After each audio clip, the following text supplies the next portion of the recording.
आज हम बहुत आसान से सवाल का जवाब देने जा रहे हैं। ये सवाल है दरअसल कि क्या अगर किसी व्यक्ति में कोरोना संक्रमण होता है तो दोबारा उसे ये संक्रमण हो सकता है या फिर नहीं।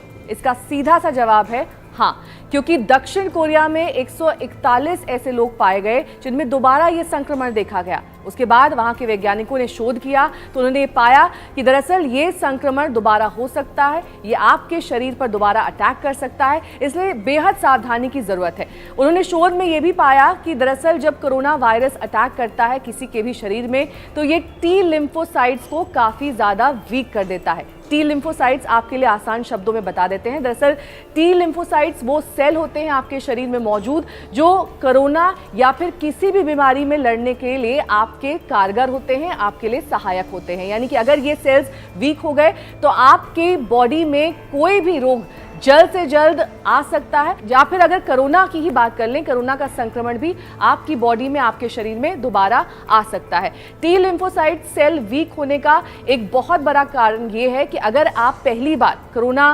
वायरस से संक्रमित पाए जाते हैं तो ऐसे में कुछ दिनों के लिए ये वायरस दरअसल आपकी बॉडी में ही सो जाता है और ऐसे में जब ये सेल्स वीक हो जाते हैं, जब ये सेल्स काफ़ी ज़्यादा निष्क्रिय हो जाते हैं या फिर यूँ कहें कि कमज़ोर हो जाते हैं, तब कोरोना वायरस दोबारा आपके शरीर पर अटैक कर सकता है। इसलिए बेहद ज़रूरी है कि लगातार सावधानी बरती जाए और बॉडी इम्यूनिटी, जिसकी हम लगातार बात करते आ रहे हैं, हम ये कह रहे हैं कि रोग प्रतिरोधक क्षमता आपको अपने शरीर की बढ़ानी चाहिए और तमाम उपाय करने चाहिए जिससे आपकी बॉडी इम्यूनिटी बढ़ सके। ऐसी कई सारे कारगर उपाय हमने आपको पहले भी बताए हैं, आपकी रसोई में मौजूद होते हैं। जो रोजमर्रा की चीजें आप खाते हैं उन्हें दरअसल आप अगर सेवन रोजाना करते हैं तो आपकी बॉडी इम्यूनिटी को बढ़ाया जा सकता है और ये टी लिम्फोसाइट सेल्स जो कि एक तरीके से इम्यून सेल्स माने जाते हैं, आपके लिए रोग प्रतिरोधक शक्ति का काम करते हैं, ये दरअसल लगातार एक्टिव रहेंगे अगर आपकी बॉडी इम्यूनिटी स्ट्रांग है। और साथ ही इस बात से भी आपको परेशान होने की जरूरत बिल्कुल नहीं है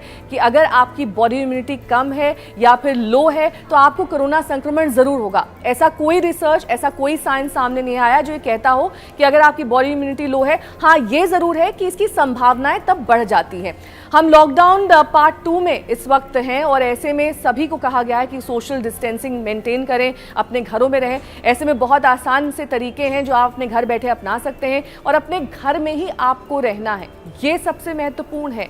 कोई भी ऐसा आवश्यक काम अगर ना हो तो घर से बाहर नहीं निकलना है, ये लगातार कहा जा रहा है। और इस बात से भी आपको सावधान रहने की जरूरत है कि अगर आपको एक बार ये संक्रमण हो चुका है तो भी आपको सावधानी पूरी तरीके से बरतनी है, क्योंकि दोबारा ऐसा संक्रमण आपके शरीर में आए इस तरह की संभावनाओं से इनकार नहीं किया जा सकता। और इसी पर हम आज आपको जानकारी दे रहे थे कि किस तरह से दक्षिण कोरिया में 141 मामले सामने आए। दरअसल इन सभी में दोबारा कोरोना के संक्रमण को देखा गया और इसी के बाद रिसर्च में ये सामने आया कि ये संक्रमण दोबारा भी हो सकता है। इसलिए सावधानी बरतें, यही सबसे बेहतरीन उपाय है जब तक इस संक्रमण की कोई वैक्सीन नहीं आ जाती।